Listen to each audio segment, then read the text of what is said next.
Vegas has my heart, man. It means the world to me. It's my home. It's everything. It really is. Las Vegas just has so much opportunity. This is home. Las Vegas is home, man. It is a land of opportunity. Las Vegas has been my home for 20 years now. You can have a crazy idea in the morning, and by mid-afternoon, you have a bunch of people on your side helping get it done. Las Vegas is home. Las Vegas is home.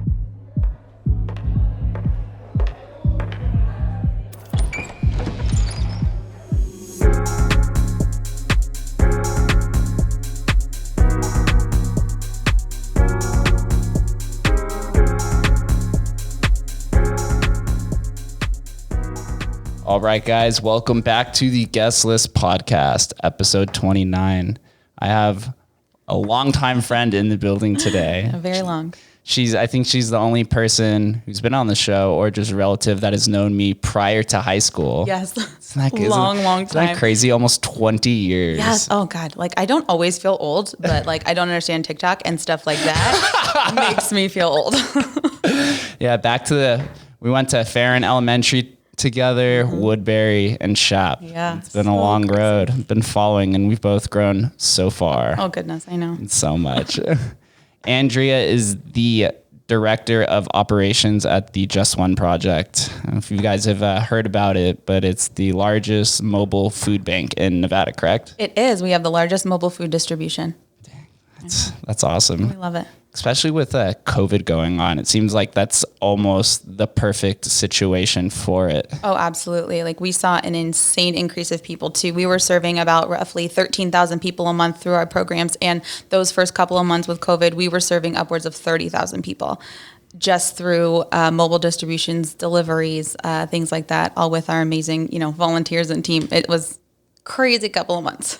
It slowed down a little bit since then? It slowed down a little bit, but it's definitely still going strong. We have distributions twice a week at our location and then once a month at our giant pop-ups. Oh yeah, we'll definitely talk about that. But before we get into that, let's give everyone a little bit of a backstory of who Andrea Martinez is. Oh, yes. Very fun. So I am a true Vegas native. Not a lot of people can say that. Grew up here, born and raised. It's so crazy to have been, going to the same schools together since we were literally 5 years old. I stayed in that same area up until recently, actually. And I've absolutely loved it. I got my bachelor's from Nevada State here, and I got my master's from UNLV. So definitely stayed very local. And yeah, right? Like, I never actually thought that would be a thing. I always wanted to leave. And then I just learned to embrace what the city has to offer. Although I swear every summer, every Vegas person says this, but it's disgustingly hot. And you forget how hot it is every year because awful. The idea of putting jeans on today, I was like, ew, why am I doing this to myself? Every time I go see my dad, he talks about it's about to be the hottest summer ever. And I'm like, please don't go through this conversation again. I'm like, it's just ungodly hot no matter what. It never goes away. And it's like fall doesn't exist here, and it's so sad.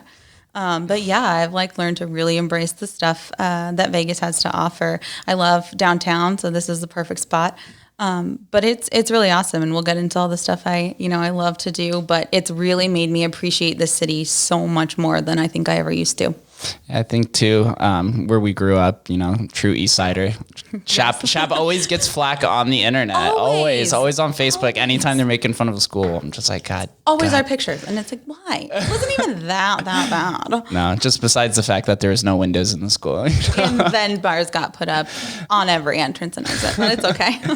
Do you think growing up in the neighborhood and area that we did is a little bit of an inspiration to volunteering your time? Oh, absolutely. I grew up kind of volunteering. Like, my mom is a saint and always used to take us to every volunteer event with her, every neighborhood of town we were exposed to. And I think growing up in that and seeing, not realizing that a person you were sitting next to in class was possibly struggling with food. When you're younger, you don't notice that. And then as I've gotten older, a lot of the things I used to see, you realize it was actually somebody who needed some support. And that has definitely helped in my world because it's allowed me to relate way more to the people that I'm serving. I love the sketchier, maybe tougher parts of town. I very much embrace them. And there is just something beautiful about people, in all walks of life. And I think growing up in that really, made me love it even more and know that I could actually help make a difference. Yeah, there's no fear at all. No fear. Before this conversation, Andrea talked about how one of her friends lives in the art district where I move now and how they just regularly walk around. And because we've grown up in that kind of neighborhood, you see people for really who they are and not just the external places and how they're decorated and the materialism around it. Oh, absolutely. It makes you embrace people. And I think that no fear and just people are people has completely shaped my life. And like, honestly, everything that's going on kind of in the world right now, like people are people. And so I very much appreciate that. And every time I see Shap, being made fun of in memes or whatever, I'm proud of it. People hate it. Every time, once I worked at the club, there's actually a few Shap people who work at the club with me, but every time they're like, oh, what school did you go to? I'm like, Shap. And they're like, oh, it's the same noises every time. I get to work with a lot of youth, and I always try to ask what high schools they go to. And I swear that none of them ever go to Shap. And whenever I say, oh, I went to Shap, and it's the same thing. And I'm like, you guys don't even know. It's like so different. They're trained when they're young to know. Are. They're like, oh, you did. And they make that same face. Stop it. It was fun. Well, I think too, when we were at Shap, just going along like the hunger lines, there's a large amount of students who were on the free meal plan or the discounted. I was one of them myself. And so you kind of can empathize with people a little more just because you understand. I remember Coach Carmona, who was the head football coach.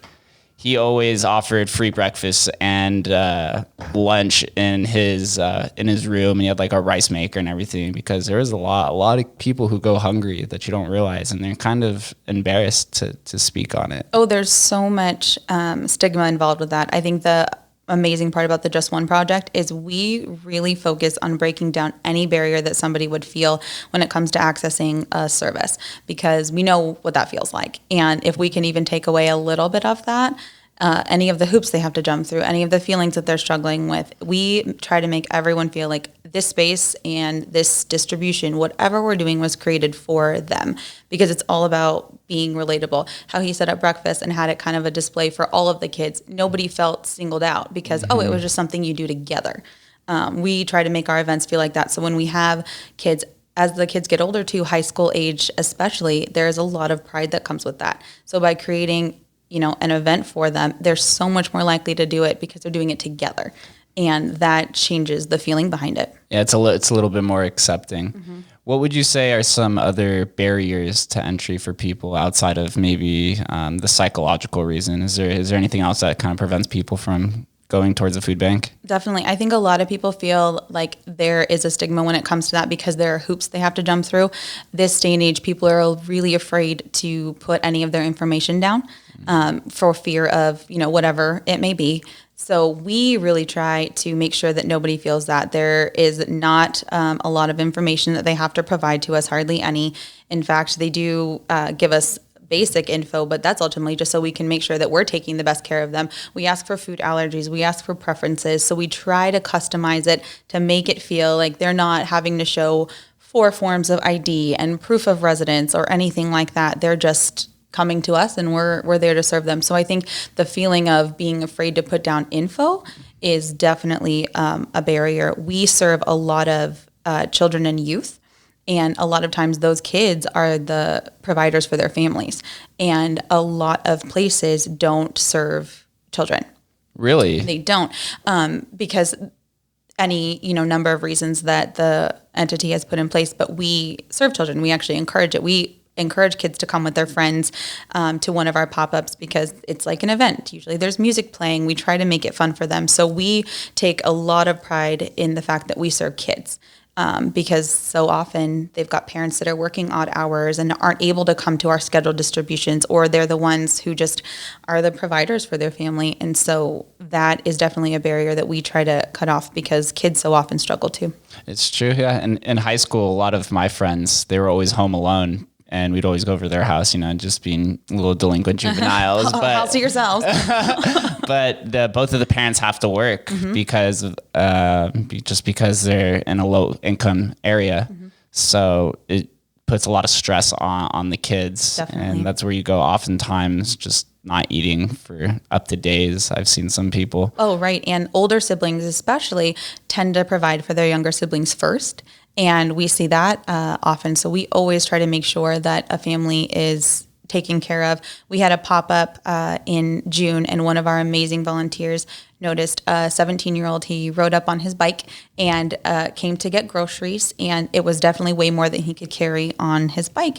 And our volunteers are absolutely amazing. We couldn't do what we do without them. And she offered to drive him home, and she drove him home, loaded up her car. Some of the other volunteers helped, and she gets there, and it's him and his 20-year-old cousin, and she helps him unload everything, and their fridge is absolutely empty. Wow. So it's those types of things that break your heart, but then also remind you we're here for a reason, and like we have such an impact we can make. And so little things like that, but then also the harsh reality that this kid was 17 and he was coming up on his bike to get food. And so remembering that we have such a responsibility to raise awareness about this and let these youth know that we're here, that's huge to us.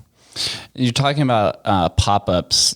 So, because you are mobile, is that the primary way of distribution out to these families? Yes, so those are our largest. So we have a emergency food distribution every Monday and Friday by appointment. So they come to our market and come through our drive-through line, and we do that. Generally, people come once a month, but we do operate that twice a week. And then we have a home delivery program that really took off more so during COVID, because so many of our senior clients and immunocompromised clients couldn't leave the house or were afraid to leave the house. There was so much fear at the beginning of this. So that program intensely ramped up. At one point, we were doing almost 100 deliveries a day. And then our Pop Up and Give, which is our leading program, is our once a month mobile distribution. So we go to 10 schools in different food deserts across town, and each location has 40 to 50 volunteers. They've got roughly 30,000 pounds of food, and that's where people can come and get groceries for the month. Wow, I like the term food desert.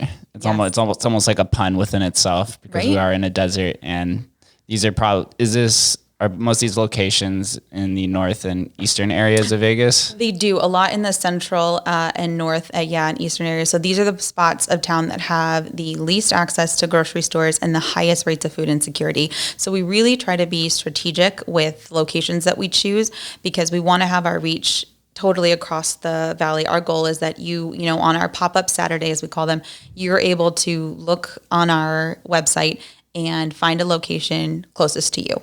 We try to find also the heavily populated neighborhoods. So we do them at schools, because families, kids, everybody feels safe at a school. Mm-hmm. And so a lot of these schools have high neighborhood populations, so people can walk if they don't have transportation. We don't turn anyone away. We have switched a little bit to a drive-through model just to be as COVID friendly as possible, but we also will not turn anybody away. So if somebody does walk up, we have leads at every location that space people out, but we make sure that everybody that comes has access to food. Yeah, schools are definitely the most adequate place to go. That's where they do voting as well. Mm-hmm. So people are definitely more comfortable. Definitely. And they have amazingly large parking lots. I never realized how great high school parking lots were until I was scouting them for pop-ups. And it was like, oh my gosh, look at all the lines we could fill in this area. So thank you, high schools.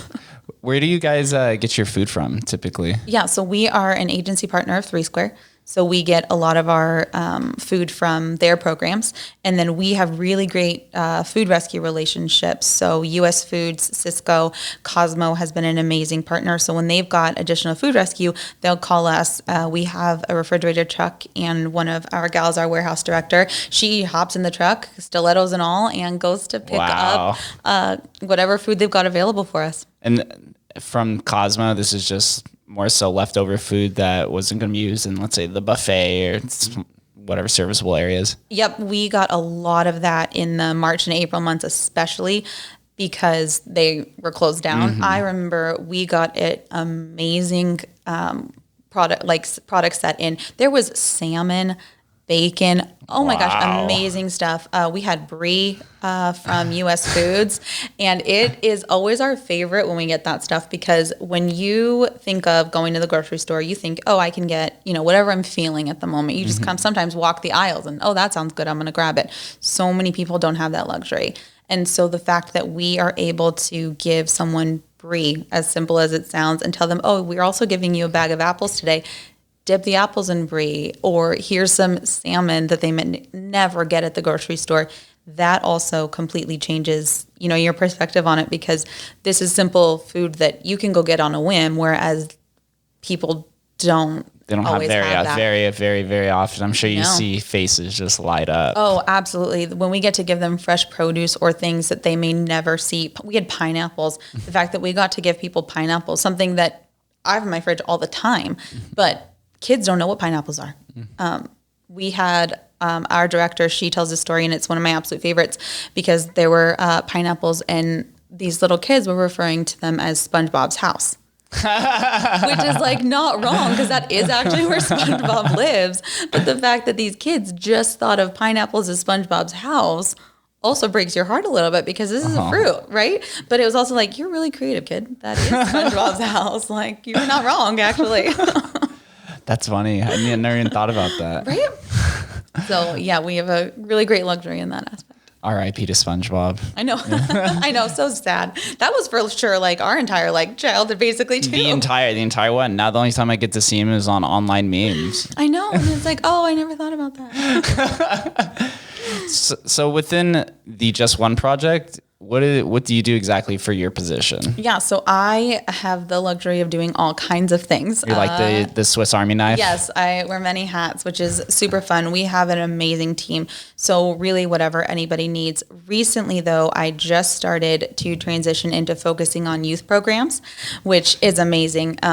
Working with at-risk youth is definitely my dream job. And so the fact that I get to do it with the Just One project, it's just amazing. This is day 2 of our first ever Camp Just One. So we have 17 youth, ages 13 to 17 with us.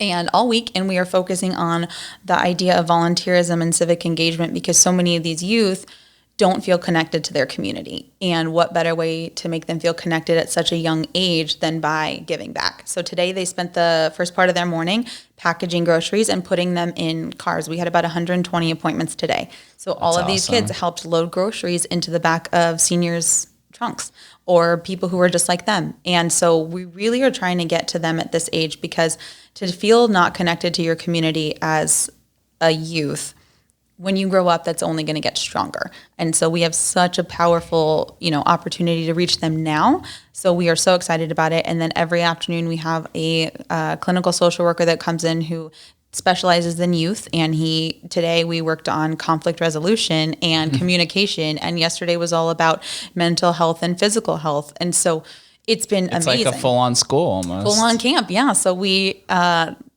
them there all week. And this is the first time we're doing it. And we are super excited about it. So I'm so excited because I get to transition into doing more youth development programs, and that is my world. So having ties to your community is so important nowadays, especially it starts in your youth. Like me and you in high school, we were pretty involved. Yeah. You were on student council. I did sports. So we were always around, and it makes you comfortable and want to give back. It definitely does, because it makes you excited and connected to something. The lack of connection is a problem overall with people, and with everything just kind of going on. If these youth aren't feeling it now, they're going to just get even more jaded as they grow up.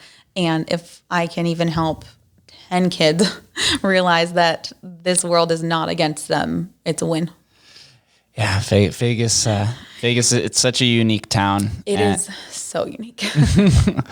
But, it's something that is growing slowly but surely, and we have to get out of these impoverished areas. And I want to go back a little bit, though, to 3 Square. And so I know the name. I'm familiar with them. They're just the largest food bank, correct? They are. So I actually I've been at the Just One project now for about a year, and the previous 5 years I spent at 3 Square. Wow. I oversaw their childhood nutrition programs with an amazing team, and we focused on providing meals to kids after school in the summer and on the weekends. And so kind of working with kids and food has apparently always been my destiny.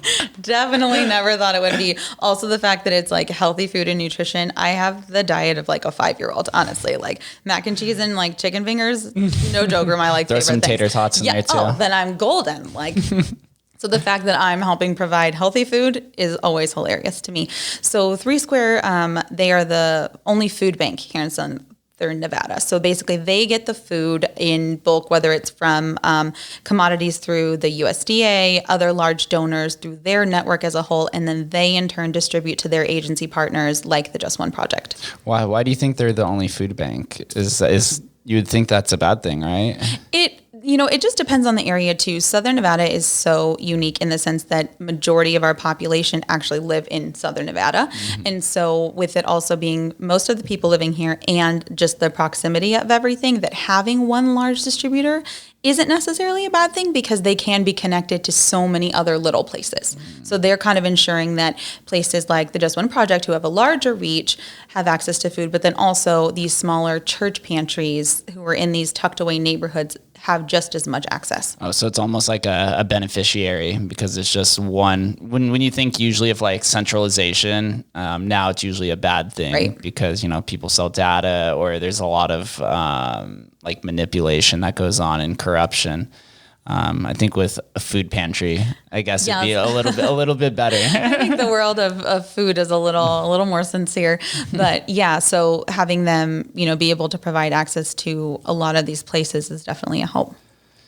So while you were there for 5 years, did you stay in the same position? I started as a coordinator. So I came in and had a set of sites that were kind of my own. So I was a sort of little caseworker in that you worked with a set amount of schools, community centers, any place that we were providing meals to kids for.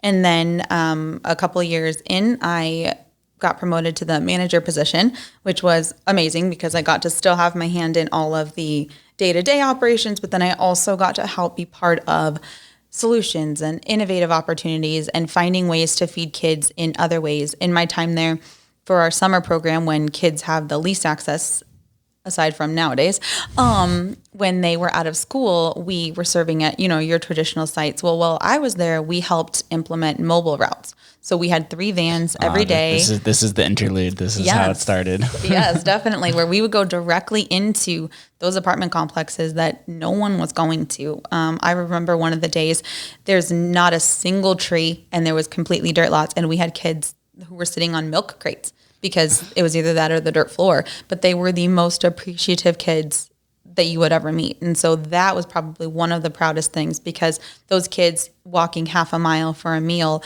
just wasn't possible for them. So the fact that we got to go directly to them and sit with them for a half an hour while they ate every day was amazing. Kids would act like we were the ice cream truck.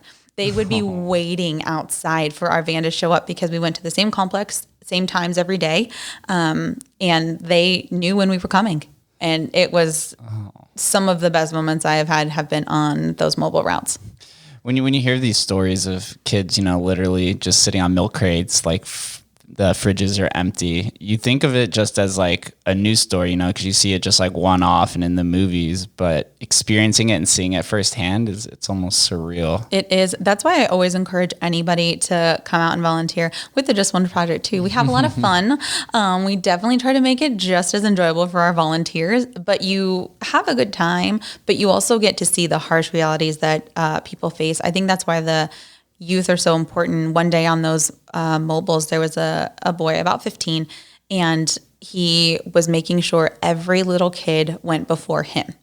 And to watch a kid himself tell every other kid, no, you go first. And me and the driver were like, no, this is you're in line, take your turn. And he just wouldn't. He wanted to make sure every kid was taken care of before he was.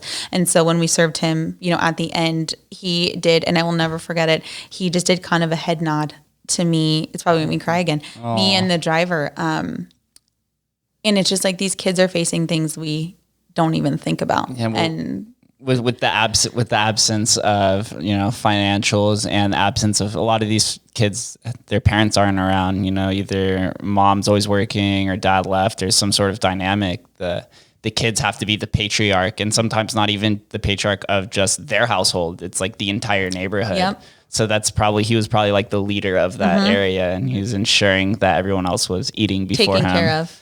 Yeah. So it's a weird dynamic, but it's very honorable. And so you want to see them succeed because sometimes they end up getting caught in it because they're looking after, 10, 20 or 30 kids at a time. It's like you see like the psychological aspect behind it as well. Definitely. And that's why they're such a unique group to get in front of, because with programs like the ones we're trying to develop are ones that are getting them, to come to us to learn about getting involved. But then also we have such an amazing pool of community partners, healthcare, bank, casinos. We have amazing people who support our mission. So if we can even start to place these youth in internship type programs, who knows what that could do for their life.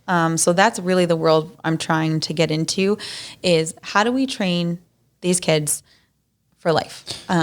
We have such an opportunity, and this town especially. It is, how many times do you hear it's who you know? It is. It's always this town is built on trust. Absolutely. So when you, excuse me, I don't have COVID. I swear. I swear. So when you have a bunch of these community outreach companies and partners with you, they're necessarily not just donating their time, they're also donating services as well, as what it sounds like with internships and maybe other kind of services and teachings. Definitely. That's the world we're trying to get into. So we have such an amazing, following right now that is donating, whether it's funds or time or product. We want to utilize those partnerships and include opportunities for these youth in that.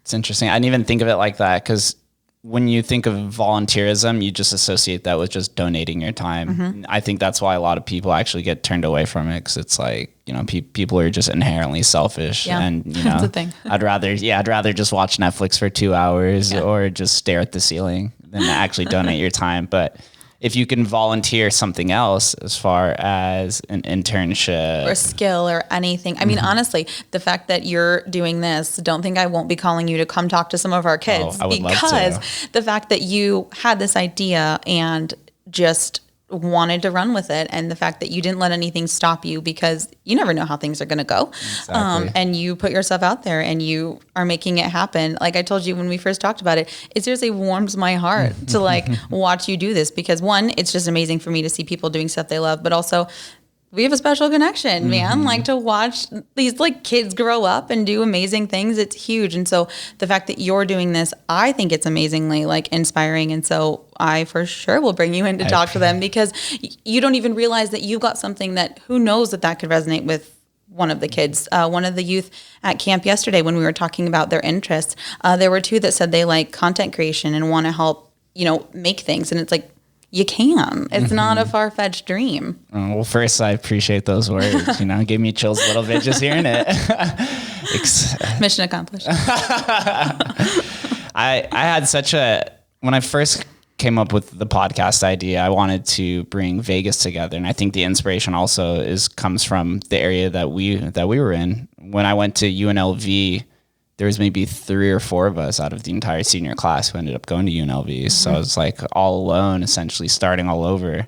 But as I've progressed in life and gone down these different avenues, I want to bring everyone together and always bring, the childhood friends and the area, because there's that community outreach perspective to it and component. And I know deep down that the east side, it hurts, and the north, it's hurting. Mm-hmm. It's hard for people that are in poverty areas to get out of the situation. Oh, it's a circle. And I don't even think I'm necessarily out of it as well. There's still family still lives there, a lot of friends, and you hate to see 10 years down the road a bunch of your friends that are still doing the same thing. Mm-hmm. And it was limited because of how they grew up. They didn't have the proper education, or maybe the opportunities didn't present themselves, or they just got caught in the gang affiliations. I know that was a big thing at SHAP. I remember when I first went to SHAP, you take a class called what was it called? Study skills. Yeah. And they're there's 51 known gangs at this high school. I was like, oh my God. I didn't even think it was this big. Yeah, right. Yeah, 3,000 kids. Yeah. You're like, Jesus, that's so many small affiliated gangs that are within those areas. So there's so many different ways to get out of it. And content creation was something that I had taken for granted. A lot of people get turned away from social media after a while. You kind of go through your phases. You go through your phases. I've always been good with Twitter, but Instagram, before I created this, I was like, dude, fuck Instagram. Over it. Just I hate Facebook. These capitalistic bastards. Just Mark's taking all my money. There's no way. Reading my thoughts, like it's a thing. But there's so many other avenues now to get your message out there, and to see the youth of kids that want to go into content creation. It's probably not for a selfish reason where they just go and talk about, the sky being blue and sports or whatever. It's a very honorable thing to do. Completely. And so to hear even some of the kids yesterday talking about it and something like this, it's like there is so many opportunities. It's just about making that connection. So I'll be calling you. City built on trust. Right? Exactly. I was always a big component. I always had a hybrid vision of it. I always said it's the application of what you know to who you know is what really drives success. Oh, completely. And it remains true, but as I get a little older, I start getting pushed a little bit more down to actually the who you know. Yeah. Especially in Vegas. Especially here. I swear this is the tiniest big city. We have a giant city, but you are bound to always know somebody or know someone who knows someone. It's all 1 degree of separation here. Yes. The 6 degrees of separation from Kevin Bacon.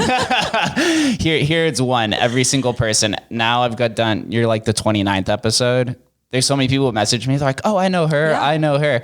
I actually had a discussion with one of my friends from college, and he was like, the conversation that I listed with one of the girls on the previous show, he's like, I sat next to her in one of my college classes and I had no idea about any of that. Yes, it is so funny and it's also because of like social media and stuff like that, you think you're so connected to people and know all of this stuff. And it's like, nah, homeboy, you know, like a portion. Because social media only portrays, most of the time, it's the positive side. At least that's what Instagram is. Right. Twitter, it can become a little bit of an echo chamber, and Facebook is just a baby boomer argument, war zone down there. But yeah, you don't realize like in the downtime, a lot of people are doing, because like somebody like you're out volunteering, so you can't go out and just post all these things all the time. You're actually you're in the trenches, doing it, meeting these people, feeding out food, all kinds of different things. Yeah. Is there anything else you do in your free time outside of the Just One project? Right. So you'd think volunteering would not be the only thing I do, but I realize it kind of is. I am in junior league, which I absolutely love. I've been in junior league, for like 5 or 6 years now. What is junior league? Junior league is a volunteer organization of women here in town. There are a few 100 active members. I've met some amazing people through junior league, and essentially what we do is you're on a committee with a certain focus area in the community, but then you also volunteer at different projects throughout the year. So actually Junior League volunteers were at the Just One project yesterday. Oh, how proud did you feel? So proud. I remember it was my first day at the Just One project last September, and the volunteer group there was Junior League, and I just saw all of their red shirts and I was like, oh my God, I know you all. Like I instantly felt more comfortable. So that part's super cool to be connected. So I'm on a committee this year that actually works with all of the new members that come in. So basically I get to share my wisdom, even though I don't really have that much of it, with all of the new women that join. But it's super cool because a lot of people join with the intent of doing volunteer work, but also meeting people in the same kind of mindset as that. And so that's a beautiful thing too, that people are seeking out opportunities to get involved, but also making friends. There's also wine at most meetings. And I mean, that's not a bad thing. If it's red, then it's in. Exactly. It's interesting. I didn't even think of just women-based volunteer groups. Actually, I do have a friend that's in it, and I always kind of make fun of her. I always like, oh, you're going to your sorority meetings. Right? That's basically like it's like an adult sorority a little bit. Probably more wine though once you get older. Yes, you're definitely all over 21. What's the dynamic of it like, as far as, let's say, the age dynamics and just the occupations of everyone in it? I think I love it because it's a total mix. So you have to be 21 to join, probably because of the wine. And so you have people from 21 years old to sustainers who have been in X amount of years and now essentially just get to come to the fun events and do that, who are upwards of, any age. And so I love the variety of that because people on your committee vary in everything. Same with professions. You have women who are stay-at-home moms. You have women who own their own businesses, attorneys, chefs. Honestly, every profession that you can think of, I would imagine there's someone in junior league, which also is awesome because every shift that you sign up for, yes, you may sign up with your friends, but you're also bound to talk with and meet all of these other people. And that part I think I love the most. So is it, would you say it's more of a volunteer group or an women empowerment group, or maybe a combination? Kind of both. So their mission really is to empower women to build stronger communities. And so by building stronger communities, that's where the volunteerism comes in. But then you're empowering women by getting them involved and realizing they can make a direct impact because it's all direct service. I went to a shift last year, where we were sorting soap and mini bottles from like hotels that clean the world. And so we were literally sorting lotions and shampoo and conditioner because all of that in turn gets recycled and turns into, other products, hygiene products that are going out to the community. We were literally shaving soap and it was insane. And then some shifts you go and you're presenting to a group of high school students. So it is every level of volunteer work too that you'll find. Huh, interesting. Oh, all of it. There's so many small nuanced volunteerism, like shaving soap. That's something you would never even think of doing. I wasn't even expecting that. I was like, yeah, okay. I'll shave soap. Interesting. So what was your position? So I'm on the committee where all of the new members are placed on. So basically I'll get to work with all the women who are new to junior league, which is super fun. So they're coming in their very first year and they're getting to learn all about it. And then I get to help kind of guide them on their way. In Greek life, we'd call that the pledge master educator. Oh, that's way more fun. I'm going to pitch that to junior league. Yeah. The fraternity, we called it the pledge master. I know some people, they call it like the new member educator. But Pledge master is fun.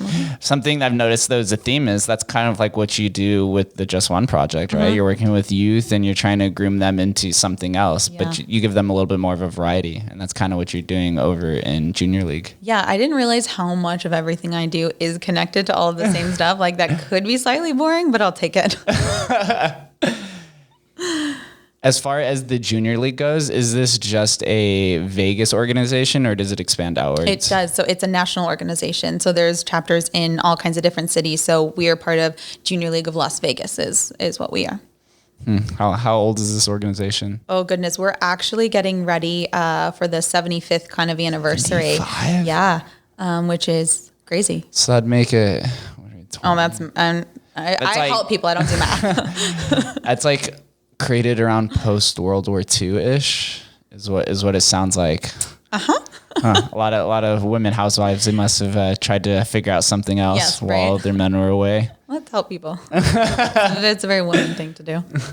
How has junior league been affected by COVID? Has everything kind of been to a cease and halt, or have they found a different way to go about it? It definitely halted, which is super unfortunate. So the spring is really heavy for our events. So our gala, Fashion Forward, which is an amazing event where high school students work all year on designing clothes, whatever the theme is, and then they have a runway show essentially. So all of those events got canceled or postponed, I should say. We're working on other times for them, but that was really tough. And then because the entire essentially point of junior league is to go out and volunteer at shifts, well, volunteering definitely came to a halt for a lot of organizations during COVID. The Just One project continued because people still needed food, and that was definitely and you're mobile too, so that fits right in. Definitely where we were needed the most, and we are, because we do them outside and things like that, it's so much easier to distance people and all of that, and so we weren't affected with that. But Junior League had to put a halt on shifts for a little bit, but they are working on ways to get back into that, which is awesome. Yeah, I think now the world's kind of starting to figure out different ways. The human race, there's so much ingenuity in it. Like we always figure out, even though it may seem like the sky is falling, and it may be falling, but it'll stop at some point. And it's beautiful. I have a lot of optimism towards just the U.S. and the world getting out of this entire situation and we're going to expand and innovate going And definitely, going and it was forward. a forced reason to be innovative for a lot of places. I think I know the menus and like QR codes at places. Dude, I love that. I was now. like, this is fascinating. And then the other part of me was like, why haven't places done this sooner? Because it's also cheaper than printing menus. And so I think little things like that have become way more common are definitely positive signs, because it's like, oh, we could have done this all along. But sometimes you just need a little push to be innovative. And I think that's a huge positive to come out of all of this. Yeah, this wasn't a push. This was like a shove off the edge of the You cliff. don't have a choice, so hurry up and go. You're learning to swim without your floaties. Yeah, especially Vegas. Vegas is going to have to figure out how to reshape itself, just because, the clubs aren't going to be open. And that's kind of what the boom was for Vegas. Oh, that's what we were post the recession. built on. Well, yeah, was clubbing and, conventions. So now they're going to have to figure out different ways to, not make sure that that's exacerbated. Oh, totally. My master's from UNLV was the first program of its kind. It was in urban leadership. And the whole kind of point of that was to address urban issues that face these environments that are kind of new. And I mean, the idea that you're having so many people live in such close proximity was such a thing and is such a thing. And at a time that actually was even more popular, because you want these high rises or these home like housing units where you have more people living in them, because one, the idea is that it sparks creativity, it's increasing connection, all of that stuff. And then that kind of all got put to a halt when we were building that up to be the center of what we do too. And so that all kind of had to change. And there's such a delicate balance on, okay, that is such an amazing concept. How do we get back to that in a different way? Yeah, we saw New York just take the brunt force of that in the beginning. They're the hardest hit for a long time. I know their infections have drastically decreased now, but you could see the repercussions of people just being stacked on top of each other. Oh, completely. There's a time where like everybody admired that. The fact that you walked by a bar or restaurant and there was a line that made you want to go there more, or the place had less seating and it was, a fun, trendy place to go to. And then that ended up being kind of the downfall for a lot of things because of the closeness. Yeah, there's a lot of human psychology and sociology that goes into it. Fascinating. I didn't know that there was a master's program for that specific degree at UNLV. Yes, it's amazing. So it's a master's in urban leadership. And I was part of the first cohort, which was super cool because we also got to kind of help shape the way the program goes. And I graduated in 2018, and we did a super innovative thing. So instead of a thesis that you write, we did legacy projects. And I am very proud of my group and our legacy project because it is still going strong. We, shocker, dealt with food and at-risk youth. We planted a produce garden with some amazing community partners at Nevada Partnership for Homeless Youth. Wow. And we wanted not just something that looked pretty, but something that was actually going to provide something. So we wanted it to be food because that can teach you anything. You can grow carrots in your own backyard, and it just seems so unheard of, but you can. So they had, once we planted it, it was amazing. I had a green ribbon. That was my goal the entire time. I wanted to cut a green ribbon, and I for sure cried. And the fact that it's been, 2 years now, and they are still growing things. The youth actually started a group called Roots, which stands for Rising Out of Obstacles to Shine. They have had 2 farmers markets where they've actually sold the product they're growing. Wow. They've created the marketing for it, and definitely proud mama moment to see that truly was a legacy, because once we graduated and it was built, we stepped back. That was the whole point. We wanted it to be passed off. And there's a little bit of risk of that too. Is it going to keep going? Is everything going to die? What's going to happen? And so the fact that it's still thriving has definitely been amazing to see. So that program really allows for the freedom in finding innovative ways to treat these urban environments because it is so different. See, that's way better than printing out 200 pages for a thesis. Right. That's doing nothing. That's just killing trees. Yes, killing trees and your brain sometimes. And so we definitely wrote a lot of papers, but the fact that we were encouraged to actually create something that was going to leave a legacy is, I think, way more powerful. Yeah, it's long-standing, and there's a tradition behind it. So you have this sense of urgency too, that you have to continue it going. Mm-hmm. I can tell you being in a fraternity, there's a lot of long-standing traditions and rituals, and you have this sense that you have to keep it going. It's been going on for so long. It's something that's much larger than yourself. Yep. Much larger. I think there's a beauty in that too, is like realizing you're part of something bigger. Creating that kind of connection is huge too for somebody to feel. I don't understand why do you think colleges don't do these legacy programs? I don't know, because it's powerful. Maybe we'll work on that. Yeah. We'll talk to UNLV. Let's please do that. Did you guys have the option to do it, or was it something they were like, we want to do this legacy program and you guys can figure out what you want to do, but this is the route we're going? Yep. So we actually were given complete freedom. So we were each kind of spent the entire duration of the program. So the program was 18 months, and you started with an idea and then you kind of ran with it throughout the entire program. And then when it got down to the end, we had narrowed it down to 4 projects. And our project was one of the only ones that actually was developed, and probably because I'm annoyingly persistent. Like, I called the homeless youth director probably 7,000 times a day. The Garden Farms Foundation who helped us do it, same thing. I was constantly on the phone with them. And so I just very much was not letting this go. Because I just felt very strongly that it needed to happen. So my annoyingness probably helped, because I was not giving up on that. Absolutely not. I was like, no, this is important and it needs to happen, because I was not taking no for an answer. So those are times where the stubbornness comes in handy. They're probably really grateful that it's over with, but my number might be blocked on a lot of people's phones by now. Do you ever go back and visit the garden? I have once. And it made my heart smile. And then I went to one of their farmers markets. And so to see that growing, and then they do a homeless youth summit every year, and they have for the past few years. And the first year after the garden, I was talking to some youth, and we were having a casual conversation. They had no idea my involvement in it. And they were talking about that they ate okra. And I was like, you ate okra? And they're like, yeah, we grow it at the garden. And I started, of course, I apparently cry all the time. And I was like, oh my God, you ate okra from the garden. And like, they had no idea why this crazy lady was in front of them getting so emotional about okra. I don't think I've ever had okra in my life either. That's probably also terrible. But I was so excited about this okra and the fact that they were eating it, because that was, the legacy. And that was the whole point, that you built something for someone else to thrive on, and they didn't need to know my involvement in it, but the fact that I knew that they were eating it was huge. It's so fulfilling. Oh, it was. I was crying about okra. I was like, come girl, get a hold of yourself, but it was fine. So I noticed the theme. It's obviously food. Obviously food. Yeah, apparently that's definitely a thing. But not chicken nuggets for them. I know. I preach the okra, yet to me, give me a pizza and I'm golden. Why is food so important to volunteer work? I think food is such a connector. Like, when you think of even just like your family, when you think of your, maybe happiest times or the times where you had the most people together, it 9 times out of 10 revolved around food.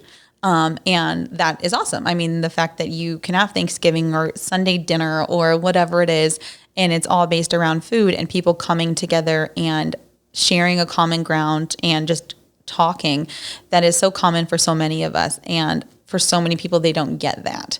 And I think that food has such an opportunity to be a connector in every instance, that I find myself so drawn to it that way, because it isn't even necessarily only the food piece, because yes, food is important and you need it to survive. But I love the idea that food gets someone to come in. And when we have somebody coming in for food, we have such a responsibility to make sure they know where to go or who to call if they need housing assistance, if they need help with, paying their rent, with utilities. You can't always help them. There, is a struggle for services in general. But the fact that someone may not feel as alone because some food brought them together, I think that's my absolute favorite part of it. Is food is such a connector. Going out with your friends to dinner, like, that's something we all look forward to. So food has the same, kind of feel when you're filling someone's pantry. Yes, it's just the entrant. Yeah, it's the starting of a conversation. How many times have you gone to an event because they're like, yo, free pizza, or there's free food? All the time. Anything. Anytime there's like appetizers or anything that's free, that literally draws people. Or it's like when someone invites you to something, it's like, oh, well, is there going to be food there? That's most everyone's first question, or at least their first thought. They may not always say it, but someone's always thinking about food. Or you go somewhere and the question is, oh, where are we going to eat after? Yes. Especially once you get older. Something funny that I pointed out recently that I noticed is, as you get older, a bunch of parties When you're younger, everyone just brings alcohol and that's Yeah. it. Now it's people just bring food. They just bring food, and it's like, oh, there's some wine, that's awesome, but like, what kind of dip are you gonna have? Yeah. Got to make sure you have everything, the veggies, the dip. Yes. Or even like before, like even being younger and like going out, like food was never a thought. Whereas now it's like, okay, well, like, should we get pizza on the way home or something? Yes, it's the main course. When you look back, I watched a documentary recently about, I forget what kind of food documentary, but they're talking about how going out to eat and fine dining was like such a delicacy back in like the mid 50s. Like people only went out to eat once a week, maybe twice a week, and everyone got dolled up and it was fancy. A special occasion. Special occasion. Now people go out to eat once or twice a day, sometimes, Half the time, yeah. sometimes a day, or they have it Ubered over to their house. Oh, I know. It's So such a luxury now. That's where the technology came in. I had a guy actually on here, episode 7. He owns the Blind Pig restaurant. Oh, Over behind the Aria, but he's pivoting into what's called ghost restaurants and virtual kitchens because he said something that he realized was that people weren't getting dolled up and coming in, and he noticed there'd be 10 people in the restaurant, but then there'd be 10 cars outside ready to get picked up food. so interesting. So now he's taking one kitchen and he's repurposing it for multiple restaurants, and it's going to be delivery only. Wow. Yeah. I feel like that's such an awesome concept. And like this whole COVID thing too has really changed that too. I feel like with everything having to turn into like curbside or delivery, basically, that made a lot of people probably realize that there's a better market for that too. Yeah, it's as technology goes. It's kind of like how 3 Square is for you guys. You know, Yeah. 3 Square is like this giant food bank that has a whole different facet of foods, and it's probably the majority of it's probably produce, but they have other things in there as well as dried goods. Yep. And you guys go in there and pick what you need, and for the specific area. Definitely. So it's similar. It's just the nonprofit Right. version Rather of it. than I'm hungry, let's go get some immediate. So, as far as the Just One project, do you know the meaning behind the name? I know you're not the founder behind it, but I know you have a close relationship with, I believe her name's Brooke, right? Yes, Brooke. She is amazing. So she founded the Just One Project in 2014, and it actually all started from her doing her first charitable act and just loving it and realizing she could make a difference. I love the story. She always tells it. She adopted a kid off of an angel tree with a friend of hers, and they, spoiled the kid and absolutely loved it. And it was her best Christmas ever. The kid didn't know who she was and probably never will, but she knew what she was doing. And that definitely inspired her to want to give back and realize that just one person can make a difference. And it definitely sticks. And so the fact that, we love giving tours because we have a huge display of different pictures up in our lobby. And we always talk about the meaning behind a lot of the pictures. And one of them is what a pop-up used to look like.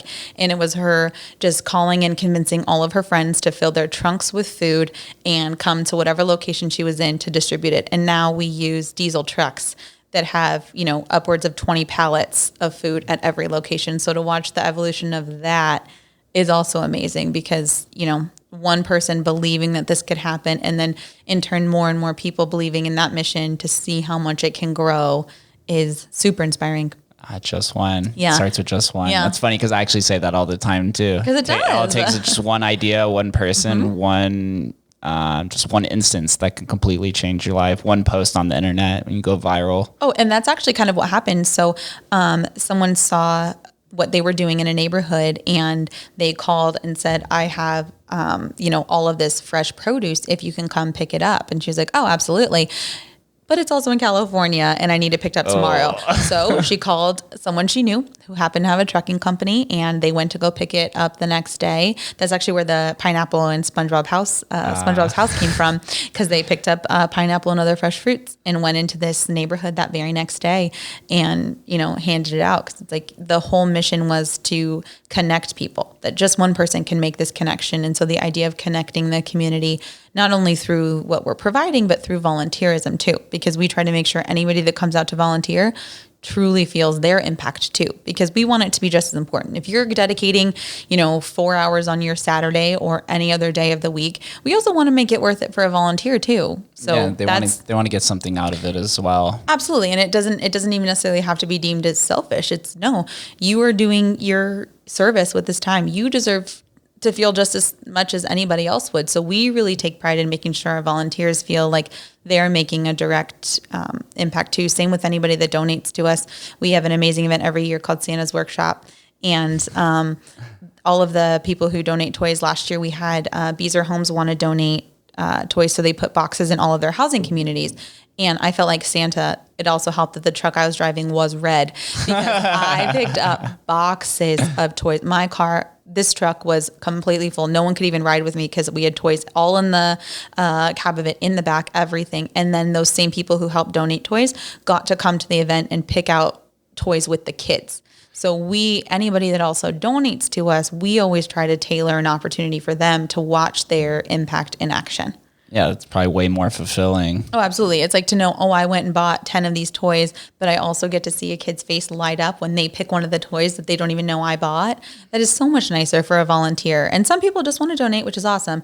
But if anybody wants to see the end result of it, we always encourage that. So much joy. There's just some things that you can't put a price on. That's probably one of those exact feelings. Oh, it's definitely one of those. The Christmas event is definitely my favorite. I got an email a couple days ago from a guy saying he's a Santa, and if we need him this Christmas, he's available. And I was like, I actually probably do Santa, so I will call you in December.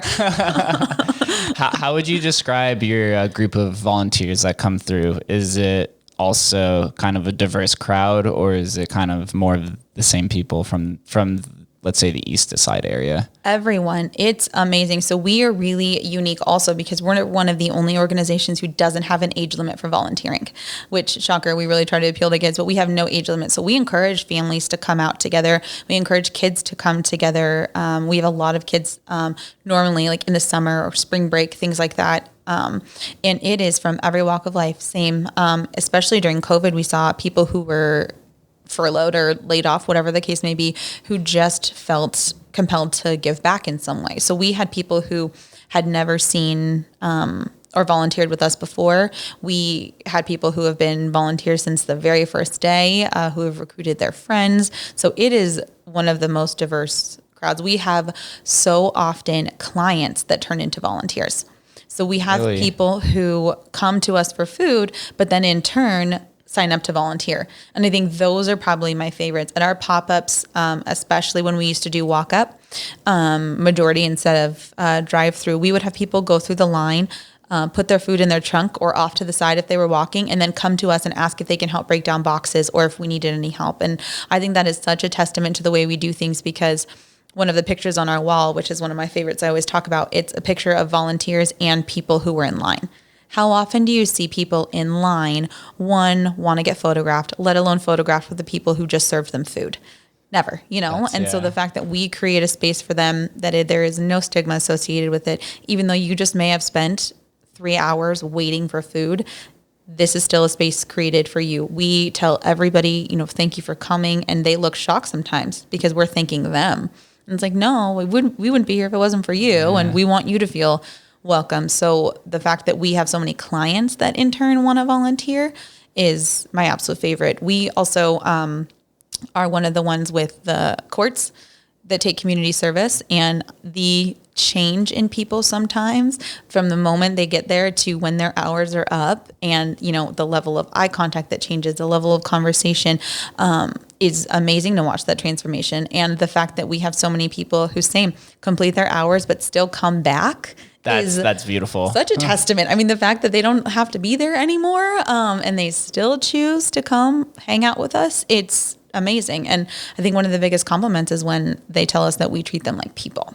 Yeah, it's a combination of multiple things. They're in there for the cause, but then you really come back for the people that surround you. And that's not just nonprofit volunteer work. That's anything. Anything. It's about, they feel like we were saying before, they're part of something much larger than themselves. And to be treated like you belong, that goes such a long way. It's tough to find sometimes, especially once money becomes involved into something, then people's personalities really take over. And we'll just put it lightly like that. This definitely happens. How long is a typical volunteer shift? Is there a normal time limit? Generally, pop-ups are from roughly 8 or so in the morning to 11 or 12. Same with being at our pantry. It's from 9 to noon. And so it's just 3 to 4 That's not hours bad of a at all. shift. No. That's easy. And we always have otter pops, that helps it a little bit. But yeah, it's just a 3 to 4 hour commitment, and to be there on a serving day or a day when you are doing a pop-up to see the people you're directly serving, those hours fly by. I like that. Yeah. I'm definitely going to have to come through because, I want to donate to the cause first off. You have to come see it. Come check it out. 100%. I mean, I have so much time on my hands now. I mean, not working. I mean, I'm doing the podcast and all, but there's still times where I just feel restless because it's like I need to do something. Yeah. I become less turned on by watching TV at all. I like barely watch Netflix anymore now. I'm just like, God, this is rotting my brain. It's a thing. And even a couple hours being out and like doing something else, it'll completely change your day. Something fulfilling. I mean, I haven't volunteered in it's been probably 2 years or 3 years, but the feeling that you get once you're done, even if you don't see those people afterwards, you're so much more joyful throughout the rest of the day. Oh, completely. Because you're contributing to somebody who needs it much more, and the time maybe that they didn't have or anything like that. Yeah, no, it's huge. I'll definitely bug you about it. It's a deal. It's a deal. Is there anything upcoming major announcements regarding the Just One project? Other than camp going on now, I would say for anybody who is interested in getting involved, follow us on social media. I know that it has its moments, but we absolutely love highlighting what we're doing. Right now it's flooded with camp stuff, which is awesome. We had a Raiders player come out yesterday. Really? Yeah. Awesome. He is wonderful. He spent the whole day with the kids, talked to them about his kind of journey in life to where he is now, his giving back. He'll actually be with us again this week. And so I would say follow us and find out about camp, but then also any other opportunities. Our pop-ups actually are next Saturday, the 25th. So anybody that wants to volunteer or may know somebody that could use the service, we have 10 locations going on. So, okay, so yeah. Pop-up 10 locations, and then you said there was a food bank, right, that you could donate to, or where people can go and pick out food? Yeah, so at our, you can either make an appointment to come if it's not a pop-up day, and you can just go to the justoneproject.org for that, or just come to one of our pop-ups. And all those locations are listed on our website and Instagram as well. Gotta love Insta. Yeah, you guys are growing. It sounds like you have 3 different facets right now. I'm sure it'll be 5 or 7 within a few years. There's so many different routes to go to. Keep an eye out for all these youth programs. Andrew will be there, and if there's wine on the side, maybe, or some chicken nuggets. Yes, exactly. Then I am golden. If you ever want to learn more, offer me tater tots or chicken nuggets. How about how do they get involved with Junior League? Any ladies out there? Yes, this is actually the perfect time because we are accepting applications for new members. And so you can just go to jllv.org and fill out an application. There's actually a social coming up. And then you just fill it out, learn more about us. If you've got questions, there are plenty of people that can respond to any inquiries we get. And if you sign up to be in Junior League, you'll get to hang out with me for the first year. So let's be real. Not a bad gig. All right. So I always ask 2 questions at the end of every interview. They're the same for everyone. Okay. So the year is 2030. Where do you see yourself and the Just One project, or maybe a different venture? Yeah, so I would love to see the Just One project grow into, even more areas. We have 10 locations with pop-ups now. I want to see it get even larger. I want us to literally be in every, neighborhood or a connection to some neighborhood with that. And what I want to do with it, youth programs are definitely my dream world. And so I would love to see, in 10 years, us to have an entire program dedicated to job training and internships for, I learned the term opportunity youth, age 16 to 24, those youth who maybe aren't in school anymore and don't have that 1 or 2 inspiring teachers or anybody to connect with or know where to begin. And so I would love to see that program established and changing the lives of all these youth. So I can't wait to be leading the way. There's no doubt. I mean, throughout your life so far, it seems like everything's kind of fallen in line. It has. I've been very lucky. And the last question is, what does Las Vegas mean to you? Oh, home. And I think that I didn't always used to think that because I always wanted to leave. But the more I've gotten involved, the more it's felt like home, whether it's my actual home and all of my friends and family here, or with any of the organizations I know, or like, I mean, in all honesty, like the bars and restaurants I go to, I love being in the arts district. Yes. Rebar is my favorite bar in town. And so the fact that I go there and you're always bound to know someone and someone is going to say hello or ask, what's going on, that's a form of home. And so the connection that brings is what Vegas means. Multiple homes within one giant Yes. home. Yeah. Unfortunately, Rebar is now closed because of went back to phase 1. Oh, but they are very innovative and they will continue. Yeah, the few times that I've lived in this apartment now for a week, and I've walked around 3 or 4 times, and before it closed down, it was always popping up there. Always. There's people were super friendly. I even talked to the guy that was sitting out front for a little while. It's a good time. Forget what his name was, but if you're listening, I don't know who you are. I bet I met you. Well, this conversation was everything that I expected. It was awesome. I got to learn actually a lot more about it. And, I'm not just saying it for face, but I am going to come out to at least one over the next month. And I'm glad it's in the morning, so we're not going to fry. Oh, goodness. I know. We try. I have to bring like a little squirt gun or a little one of those Yes, we squirter encourage that. fans. Good times. Andrea, thank you for this conversation. I hope some people can volunteer from this. I mean, you gained at least one so far. Yes, exactly. That's a win. Change one life, change the world. Thank you guys for tuning in, and we'll catch you next time.